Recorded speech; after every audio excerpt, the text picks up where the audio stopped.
In this video, I'm going to go over what Hbar is and why I am so bullish on this crypto project. So right here is Hedera.com. I'm kind of going to go over what Hedera is, and then we'll go into the Hedera ecosystem and then what Hbar is pertaining to Hedera.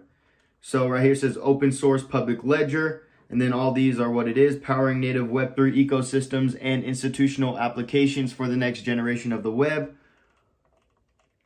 A responsibly governed decentralized network, an open source public network governed by leading organizations around the world. The Hedera Governing Council is a fully decentralized and transparent governing body of independent global organizations consisting of enterprises, Web3 projects, and prestigious universities with ecosystems built by the community.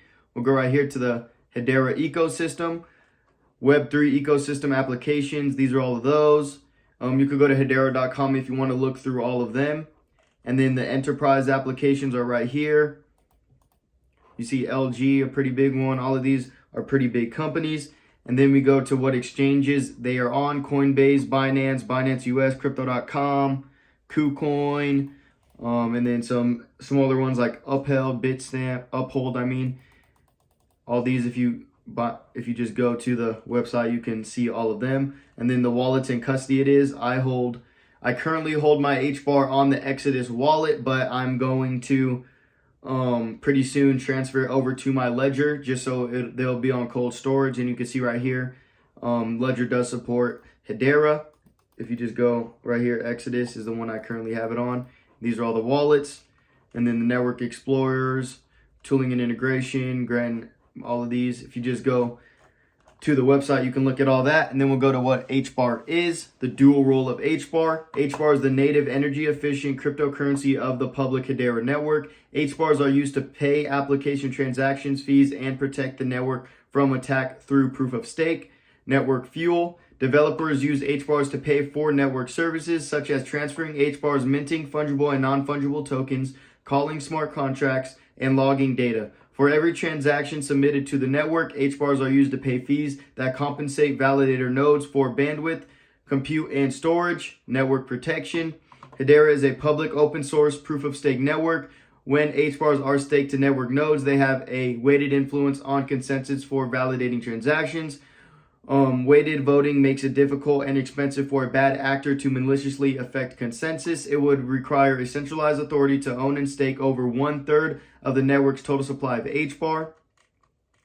Then this is the Treasury Management report. And then Hbar is also ISO 20022 compliant. So this is an article talking about all the cryptos that are ISO 20022 compliant.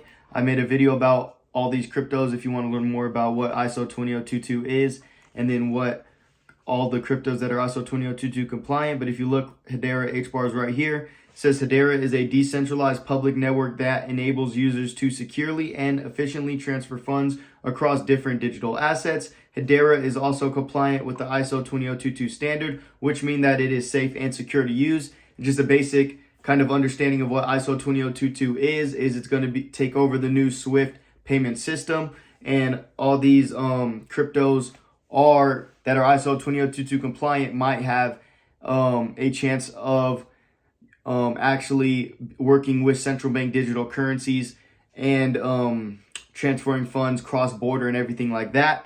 XRP and XLM are the two main ISO 20022 compliant cryptos, but then there are also some other ones like Hbar and IOTA and everything like that. And I think this is going to be very big, especially for Hbar.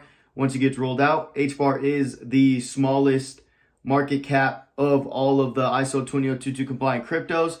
So it can see the biggest price change and price movement since it is the smallest cap crypto.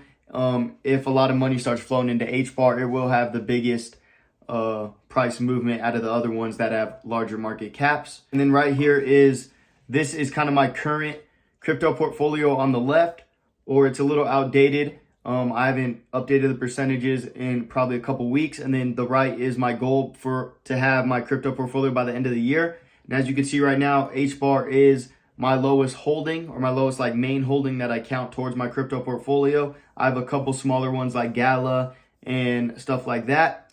But Hbar is currently 2% of my entire crypto portfolio, and I wanted to get it to about 4%, maybe 5%, somewhere around there, as long with XLM.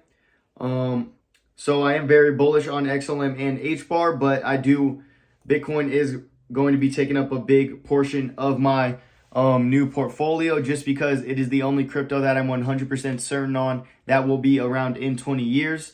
And then we have Ethereum, Cardano, XRP, and Matic, which are the next 4 projects that I am most comfortable with putting a lot of money into, not because I don't believe in these other ones, just because I am a lot more sure of them that they will be around in 10 or 20 years than the other ones, just because the other ones are a little bit newer. Maybe by the more I research and the more I get to know these other cryptos, maybe that I'll change my mind and I'll switch to the percentages. But as of right now, this is my goal. Then XLM 4%, Hbar 4%, Algorand 4%, and then miscellaneous 3%. So yeah, that's kind of how I am fitting Hbar into my crypto portfolio. And that'll be all for this video. Thanks for watching.